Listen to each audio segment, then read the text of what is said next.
नमस्कार दोस्तों, स्वागत है आप सभी का। इस लेक्चर में हम अभिक्रिया के वेग को प्रभावित करने वाले कारक और वेग व्यंजक व वेग स्थिरांक के बारे में पढ़ेंगे। पिछले लेक्चर से हमने केमिकल काइनेटिक्स वाला चैप्टर स्टार्ट किया था और उसमें हमने केमिकल काइनेटिक्स का सामान्य परिचय व अभिक्रिया के वेग के बारे में पढ़ा था। यदि आपने पिछला लेक्चर नहीं देखा है तो आप पहले पिछला लेक्चर देखें और उसके बाद ये लेक्चर आप देखना शुरू करें। तो हम ले रहे हैं आज के लेक्चर का पहला टॉपिक, अभिक्रिया के वेग को प्रभावित करने वाले कारक। तो अभिक्रिया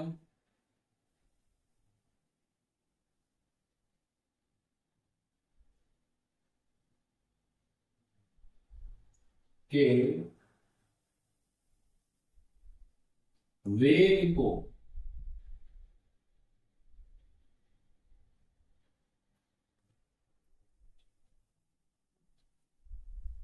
प्रभावित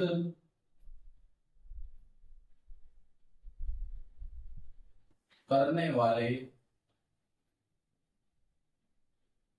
कारक। जैसा कि हमें पता है, एक रासायनिक अभिक्रिया में अभिकारक अणु आपस में अभिक्रिया कर उत्पाद देते हैं। यहाँ पर जो टॉपिक है, अभिक्रिया के वेग को प्रभावित करने वाले कारक। हमने वेग में पढ़ा एकांत समय में अभिकारकों या उत्पाद की सांद्रता में परिवर्तन को रासायनिक अभिक्रिया का वेग कहते हैं।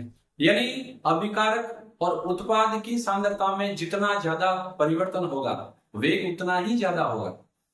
तो वेग को प्रभावित करने वाले कारक को जब हम स्टार्ट कर रहे हैं तो आपके माइंड में यह बात होनी चाहिए कि यह कारक जो अभिक्रिया के वेग को प्रभावित कर रहे हैं, या तो इनकी उपस्थिति में अभिक्रिया का वेग बढ़ेगा या इनकी उपस्थिति में अभिक्रिया का वेग घटेगा। यदि एक रासायनिक अभिक्रिया में उत्पाद ज्यादा बन रहा है, जल्दी बन रहा है, तो वेग ज्यादा होगा। उत्पाद काफी टाइम के बाद बन रहा है तो वेग कम होगा। तो जब मैं कहूंगा कि उत्पाद ज्यादा बन रहा है तो वेग ज्यादा होगा, उत्पाद कम बनेगा तो वेग भी कम होगा। अभिक्रिया के वेग को प्रभावित करने वाले कारकों में नंबर फर्स्ट हम ले रहे हैं अभिकारकों की प्रकृति या अभिकारकों की सांद्रता ले लेते हैं। पहले अभिकारकों की सांद्रता।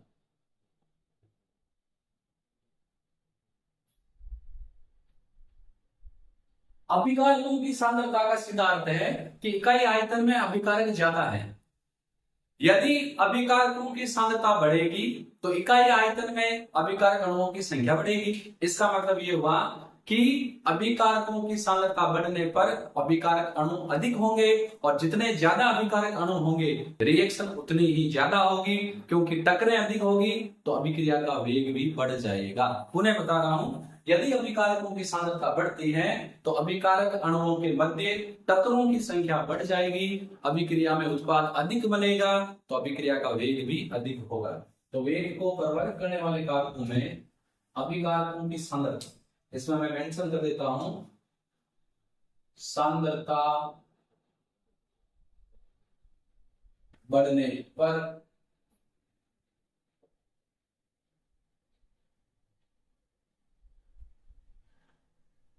अभिक्रिया का वेग बढ़ जाता है।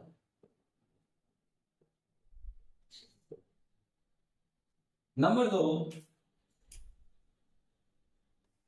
अभिकारक उत्पाद की प्रकृति। तो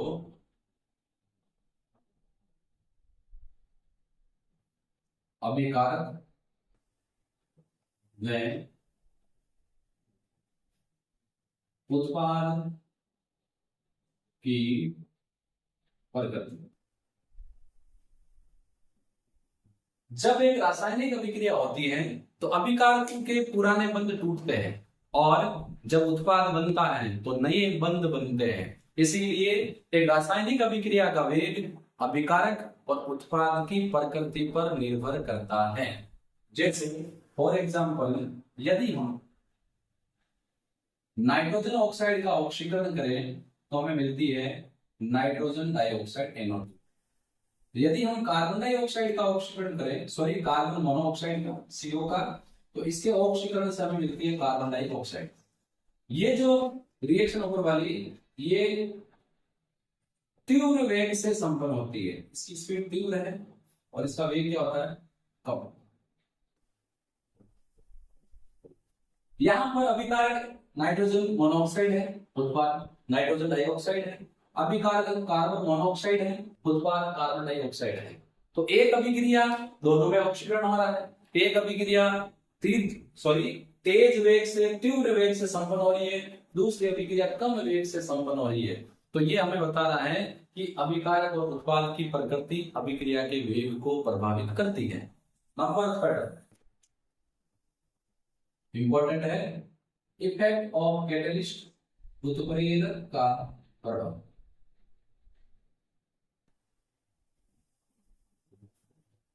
वह रासायनिक पदार्थ जो अभिक्रिया के वेग को परिवर्तित कर देते हैं लेकिन स्वयं गुणों और संगठन की दृष्टि से अपरिवर्तित रहते हैं, उत्प्रेरक कहलाते हैं। अब उत्प्रेरक वेग को बढ़ा भी सकते हैं, घटा भी सकते हैं। हम यहाँ पर वेग को प्रभावित करने वाले कारक के रेस्पेक्ट में उत्प्रेरक को पढ़ेंगे, वेग को बढ़ाने वाले।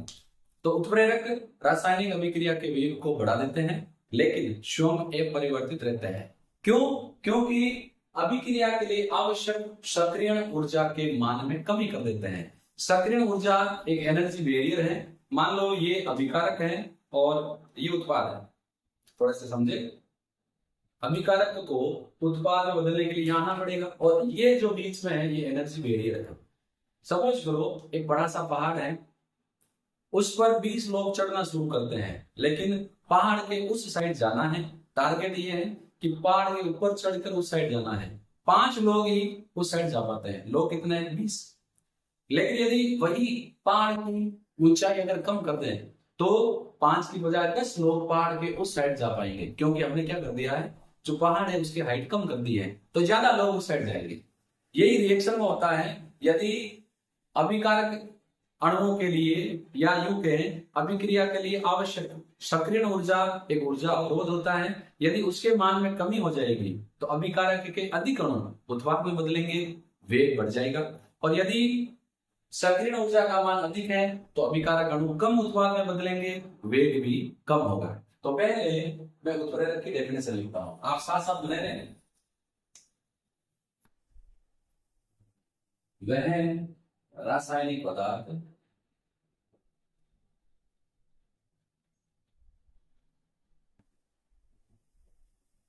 जो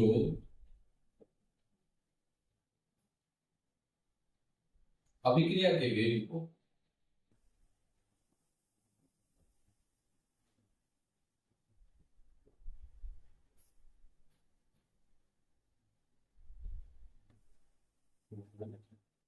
बढ़ा देते हैं लेकिन स्वयं अपरिवर्तित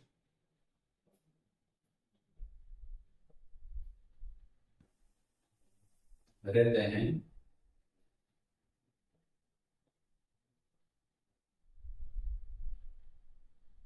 उत्प्रेरक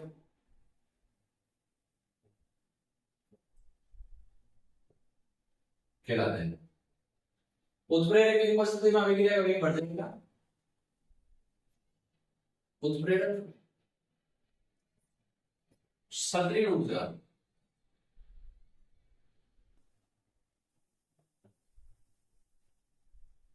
के मान में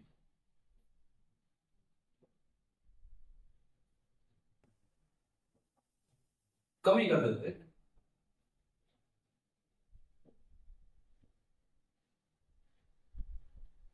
जिसके कारण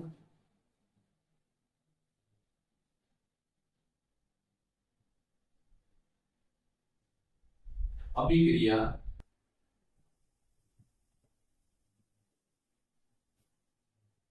का वेग बढ़ जाता है। इसको हम ग्राफ से समझते हैं। हम ग्राफ खींच रहे हैं,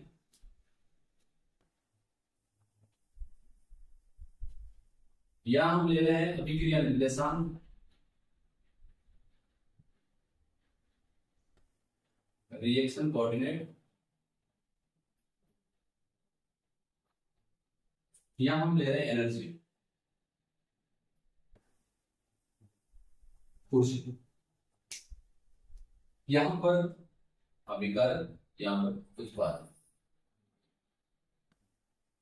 ये एनर्जी वेरिएबल है, और जब हम उत्प्रेरक काम में लेंगे तो ये एनर्जी वेरिएबल पहले की तुलना में कम हो जाएगा। ये जो एरिया है यहां से लेके यहां तक, ये अभिकारकों के लिए सर्किट ऊर्जा है, और यहां से लेके यहां तक ये उत्पाद के लिए सर्किट ऊर्जा है। तो ये जो ब्लैक वाला है ये है एब्सेंस ऑफ कैटलिस्ट, उत्प्रेरक की अनुपस्थिति।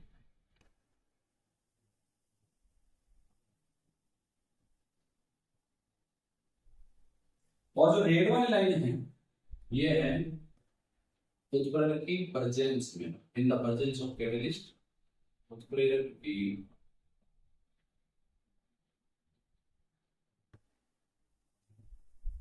उपस्थिति। तो ये एनर्जी वेरिएबल है। हम देख रहे हैं कि पहले जब उत्प्रेरक का हम यूज नहीं कर रहे थे तो अभिकारक अणु को यहां से ये ऊर्जा अवरोध पार करके यहां आना था, और जैसे ही हमने उत्प्रेरक काम में लिया सर्किट ऊर्जा का मान घट गया पहले की तुलना में। ये जो देखो यहां से लेके यहाँ वाला एरिया है ये उत्प्रेरक की उपस्थिति में सक्रिय ऊर्जा है।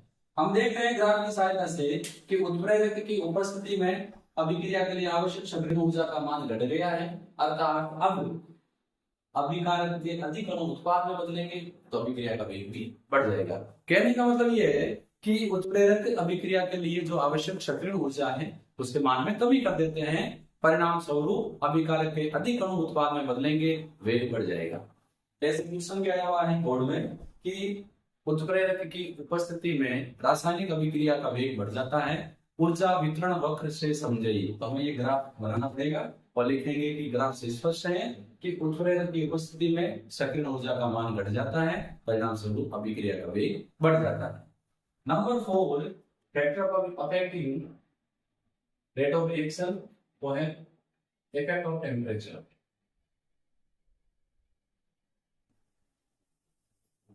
यदि एक रासायनिक अभिक्रिया का ताप बढ़ा दिया जाए तो अभिकारक अणुओं की गतिज ऊर्जा बढ़ जाती है, पहले की तुलना में वो फास्ट गति करेंगे, उनके बीच में टक्करें ज्यादा होगी, उत्पाद भी अधिक बनेगा। ये माना जाता है कि 10 डिग्री सेंटीग्रेड ताप में वृद्धि करने पर अभिक्रिया का वेग लगभग 2 से 3 गुना बढ़ जाता है। हम इस चैप्टर के एंड में पढ़ेंगे कि किस प्रकार ताप अभिक्रिया के वेग को बढ़ा देता है। तो ताप बढ़ाने पर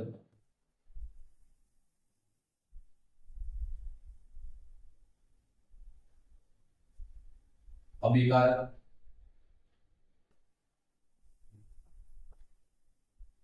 अणुओं की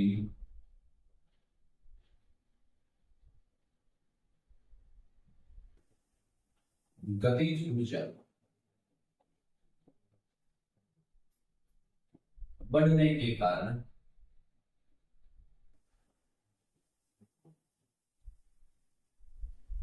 अभिक्रिया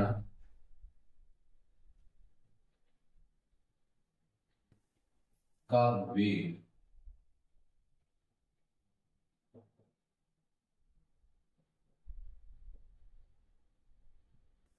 बढ़ जाता है। और यदि हम 10 डिग्री सेंटीग्रेड ताप बढ़ाएं तो 10 डिग्री सेंटीग्रेड ताप बढ़ाने पर वेग 2 से 3 गुना बढ़ जाता है।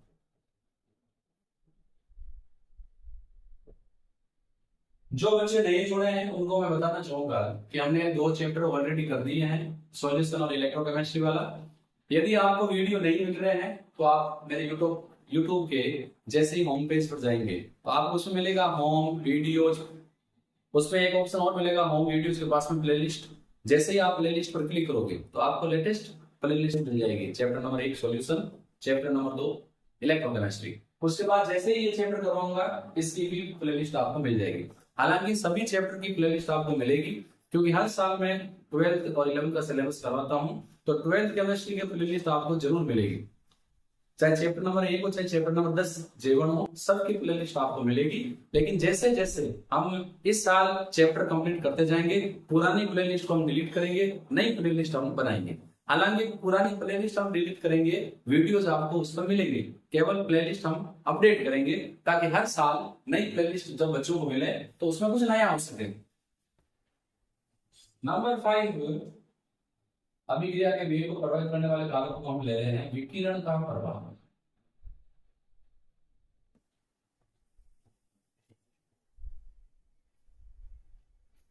कुछ अभिक्रियाएं ऐसी होती है जिनका वेग कम होता है, लेकिन यदि उनको विकिरण या सूर्य का प्रकाश मिल जाए तो अभिक्रिया का वेग बढ़ जाता है, क्योंकि विकिरण भी एक तरह का टाइप ऑफ टेम्परेचर है। तो विकिरण का प्रभाव जो है वो वेग को बढ़ाता है, यानी विकिरण का प्रभाव अभिक्रिया के वेग पर पॉजिटिव होता है। विकिरण अगर हम डालें तो वेग बढ़ जाता है। फॉर एग्जाम्पल H2 और Cl2, ये दो गैसें जब अभिक्रिया करती हैं तो मिलती है हमें 2 मोल HCl। यदि हम इस अभिक्रिया में सूर्य का प्रकाश काम में ले लें तो अभिक्रिया का वेग तेज गति से बढ़ जाता है। नंबर 6 हम ले रहे हैं ठोस अभिकारक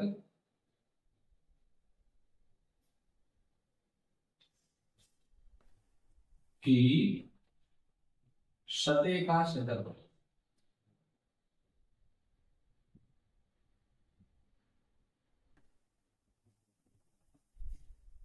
वह अभिक्रियाएं जिसमें अभिकारक और उत्पाद की भौतिक अवस्थाएं भिन्न भिन्न होती है उसको हम बोलते हैं विषमांगी अभिक्रिया। विषमांगी अभिक्रियाओं का वेग ठोस अभिकारक की सतह के क्षेत्रफल पर निर्भर करता है। विषमांगी अभिक्रियाओं का वेग ठोस अभिकारक की सतह का क्षेत्रफल बढ़ने पर बढ़ता है। यदि हम अभिकारक को नॉर्मल स्टेट की बजाय बारीक चूर्ण में पीस लें, एक तो अपने पास है बड़े बड़े दाने, पर अगर उसको हम बारीक चूर्ण में पीस लें तो सतह का क्षेत्रफल बढ़ जाएगा, वेग भी बढ़ जाएगा। इसीलिए कई रिएक्शन में हम जो रिएक्टेंट काम में लेते हैं उसको पाउडर शेप में कन्वर्ट करते हैं ताकि रिएक्शन फास्ट हो जाए। जैसे आपको बड़ा अगर जिंक के दाने, हम जिंक को बड़ा पत्थर भी तो ले सकते हैं बड़ा सा, लेकिन हम उसका क्या काम में लेते हैं, जिंक के दाने। ऐसे ही लोहे की छीलन, आयरन की छीलन काम में लेते हैं, क्योंकि इन कंडीशन में पृष्ठ क्षेत्रफल बढ़ जाता है। तो ठोस अभिकारक की सतह का क्षेत्रफल अभिक्रिया के वेग के समानुपाती होता है। तो इसमें लिख देता हूं अभिकारक को बारीक चूर्ण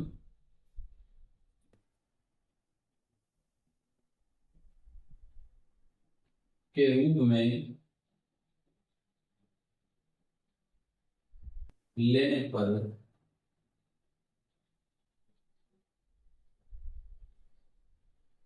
सतह का क्षेत्रफल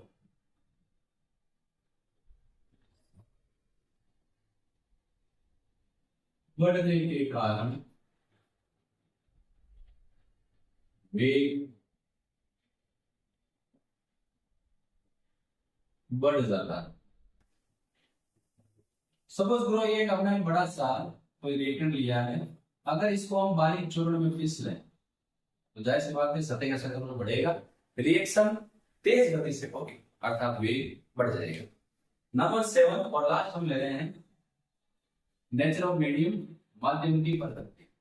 जिस माध्यम में हम रिएक्शन करवा रहे हैं वो भी रिएक्शन के वेग को प्रभावित करती है। यदि ध्रुवीय अभिकारक हैं तो ध्रुवीय अभिकारक ध्रुवीय विलायक में अधिक विलय होते हैं, अर्थात ध्रुवीय अभिकारकों की अभिक्रिया ध्रुवीय विलायक में अधिक होगी, अध्रुवीय विलायक में कम होगी। इसी प्रकार यदि अध्रुवीय अभिकारक हैं तो उनकी अभिक्रिया अध्रुवीय विलायक में अधिक होगी, ध्रुवीय विलायक में कम होगी। तो मैं इसको मेंशन कर देता हूं,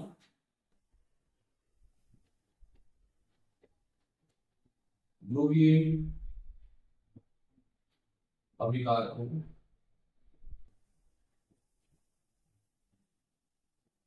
की अभिक्रिया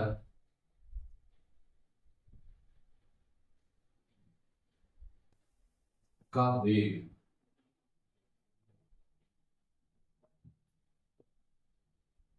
पोलर सॉल्वेंट ध्रुवीय विलायक में अधिक में अध्रुवीय विलायक में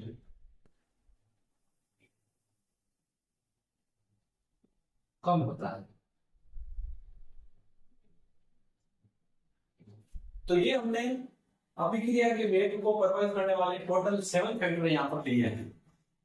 कोई दिक्कत नहीं होगी, मेरा ये मानना है। फिर भी अगर आपको समझ में नहीं आया है तो आप 1 सेकंड के लिए रोके, यही वीडियो को पॉज करें और 7 फैक्टर को एक बार मन ही मन मनन करें कि कहां पर समस्या आ रही है। जहां समस्या आ रही है वहां पर वीडियो आप उन्हें देखें। बोर्ड में अरेंज करते हैं।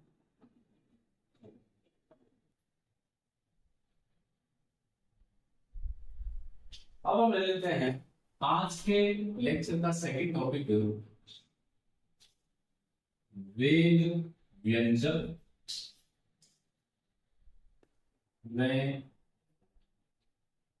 वेग स्थिरांक।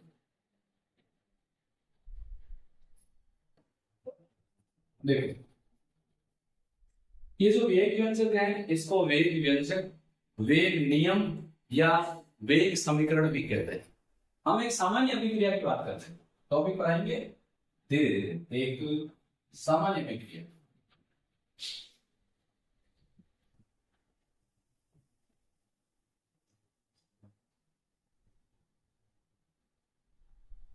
मान लो एक सामान्य अभिक्रिया है जिसमें M1 संख्या में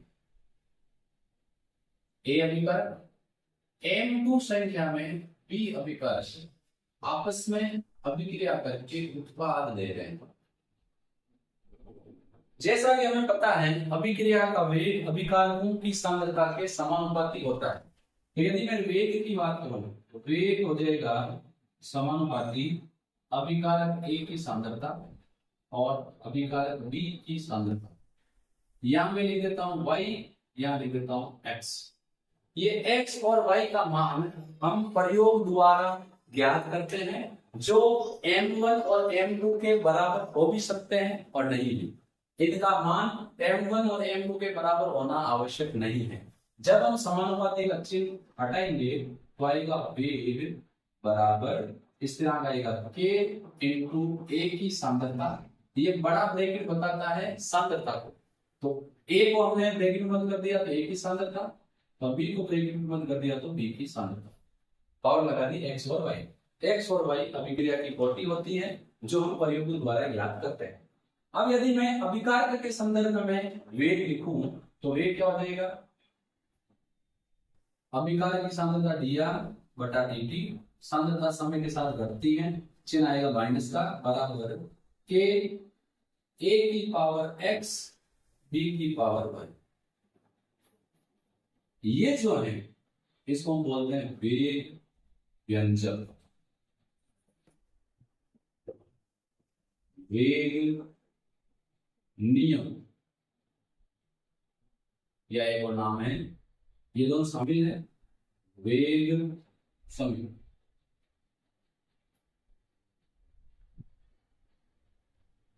हमने यहां क्या किया है, अभिक्रिया के वेग को अभिकारकों की सांद्रता के रूप में व्यक्त किया है और उसी से हमें मिल गया वेग व्यंजक या वेग नियम या वेग समीकरण। तो इसकी परिभाषा क्या हो जाएगी, अभिक्रिया के वेग को अभिकारकों की सांद्रता के पदों में व्यक्त करना वेग व्यंजक कहलाता है।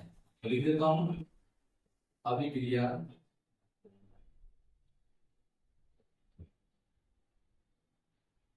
के वेग को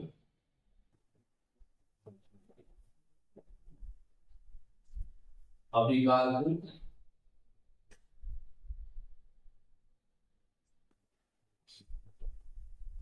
की सांद्रता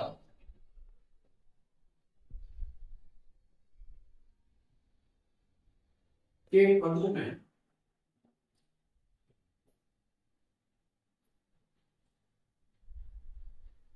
व्यक्त करना। हम रिएक्शन के वेग को अभिकारकों की सांद्रता के संदर्भ में व्यक्त करते हैं, उसी को हम क्या कहेंगे, वेग व्यंजक कहलाता है।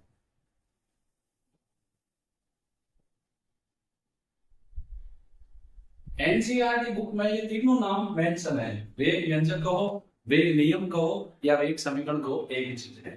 अब हम इस वेग की बात करें, इस डेफिनेशन क्या होगी।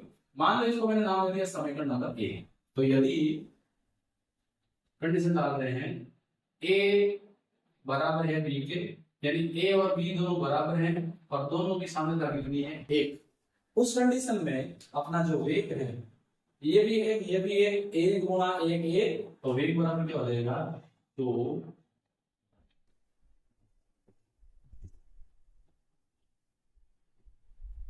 वेग बराबर के को वेग स्थिरांक या विशिष्ट अभिक्रिया वेग कहते हैं। तो विशिष्ट अभिक्रिया वेग कब होगा, यहां दिक्कत होती है, मैं लिख देता हूं यहां पर के क्या है, रेट कांस्टेंट वेग स्थिरांक।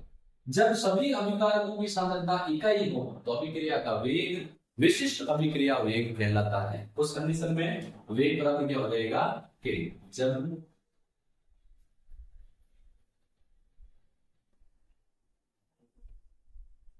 अभिकारकों की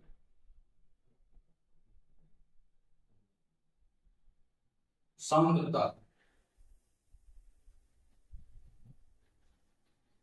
इकाई हो तो अभिक्रिया का वेग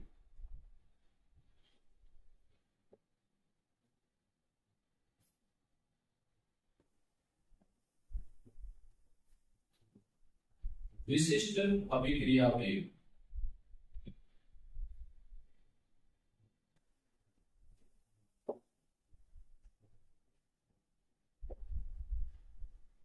कहलाता है।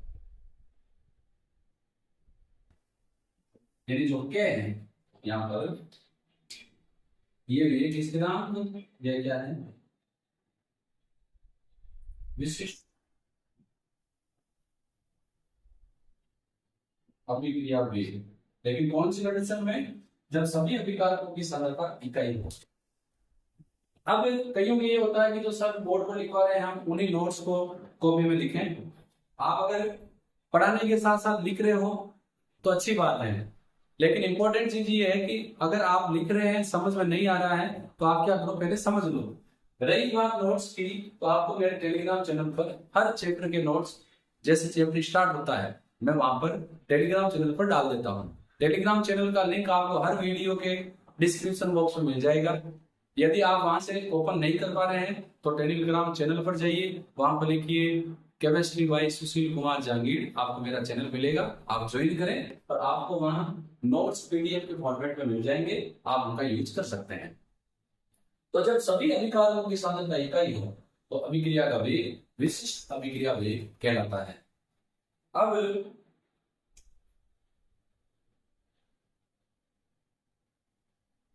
एक छोटा सा टॉपिक है, हालांकि इस पर नंबरिकल क्वेश्चन बनते हैं, मैं कहूंगा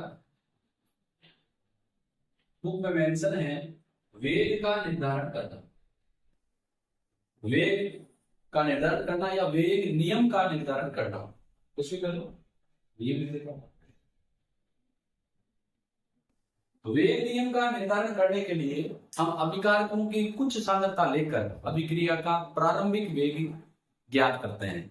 फिर एक अभिकारक की सांद्रता को हम स्थिर मानकर दूसरे अभिकारक की सांद्रता को निश्चित गुणांक में बदलकर अभिक्रिया का वेग ज्ञात करते हैं। फिर दूसरे अभिकारक की सांद्रता को हम स्थिर मानकर पहले अभिकारक की सांद्रता को निश्चित गुणांक में बदलकर अभिक्रिया का वेग ज्ञात करते हैं। अर्थात यदि एक रिएक्शन में दो अभिकारक हैं तो पहले हम ए की सांद्रता को स्थिर करके बी की सांद्रता के संदर्भ में अभिक्रिया का वेग निकालेंगे, फिर बी की सांद्रता को स्थिर मानकर ए के संदर्भ में अभिक्रिया का वेग ज्ञात करेंगे। फिर प्रायोगिक आंकड़ों के आधार पर हम वेग नियम का निर्धारण करते हैं। मैं आपको करवाऊंगा इस क्वेश्चन नंबर। अब हम बात कर रहे हैं, क्योंकि हर साल सवाल इस आने की संभावना होती है, वेग स्थिरांक की विमाएं यूनिट। देखो डायरेक्ट भी याद कर सकते हैं, लेकिन मेरा काम है आपको समझाना कि कहां से आया। तो वेग बराबर है के ए की पावर एक्स बी की पावर। यहाँ पर क्या वेग स्थिरांक है, हमें इसी की यूनिट निकालनी है। तो के बराबर हो जाएगा, यहाँ पर लग जाएगा वेग और यह आ जाएगा ए की सांद्रता और एक्स बी की सांद्रता की पावर। वेग क्या होता है, अभिकारक या उत्पाद की सांद्रता में परिवर्तन बटा लगा समय। तो इसको हम ऐसे कर सकते हैं, सांद्रता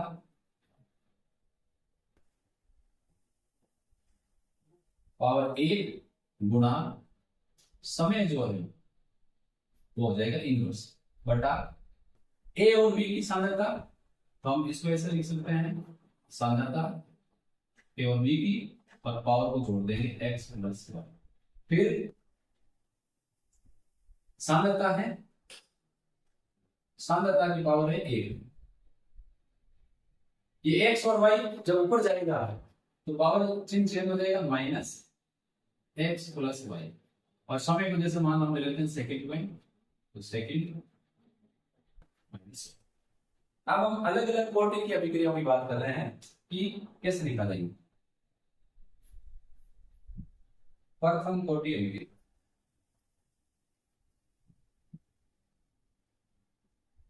तो प्रथम अभिक्रिया पहले शून्य मिलता है।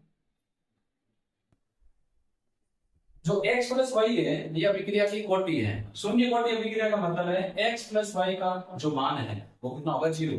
तो एक में से जब 0 जाएगा तो प्लस का 1 रहेगा, तो ये हो जाएगा अपना सांद्रता की पावर 1 और ये सेकंड इनवर्स, ये रहेगा ही।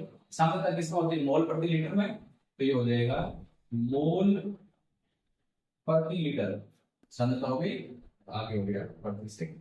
तो शून्य कोटि अभिक्रिया के वेग स्थिरांक का मात्रक हो गया मोल प्रति लीटर प्रति सेकंड, प्रथम हो गया।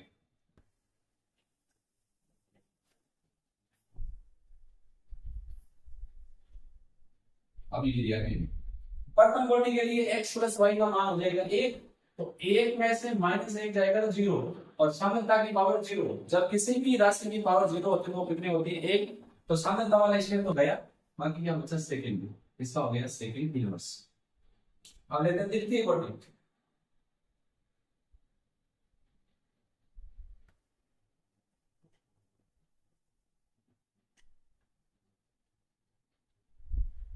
सेकंड ऑर्डर रिएक्शन के लिए x प्लस वाई का मान होगा 2, तो ये हो जाएगा सांद्रता